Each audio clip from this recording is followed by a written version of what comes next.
Guys, welcome back to my channel. So आज इतना special day है क्योंकि जो मेरी मैम एक थी स्कूल में हमको पढ़ाती थी, आज मैं उनके घर जा रही हूँ and she is very special to me and my mom. क्योंकि एक वही टीचर थी जो स्कूल में मेरी और मेरी मम्मी से क्लोज थी। एक दूसरे भी थे बट वो ऑफ हो गए। सो अब मैं उनके लिए पहले गिफ्ट लेने जा रही हूँ, फिर मैं और मम्मी फटाफट यहाँ से निकलेंगे and I will show you कि वो कैसे है, कौन है, क्या पढ़ाते थे। And I am definitely sure कि जो भी आनंद निकेतन में उनसे पढ़ा है वो जानता होगा और उनको पता होगा कि वो कितनी इम्पोर्टेंस रखते हैं।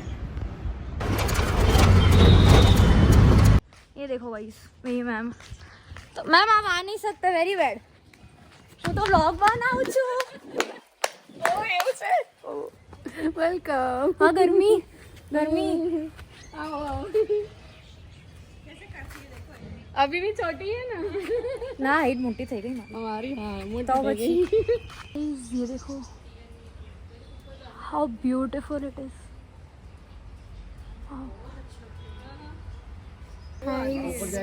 वेरी हैप्पी हैप्पी मैम તમને કેવું લાગ્યું મળી? बहुत सरस। હે તો પછી ધીસ ઇઝ માય મેમ। તમને મેમ જેવા લાગતા જ નથી તમે તો કેવી લાગે? મમ્મી જેવા જ લાગો છો તમે। રોમા મેમ એટલે નાનપણથી તમને એવું જ ને, એટલે અત્યાર સ્ટુડન્ટ્સને ના ખબર પડે।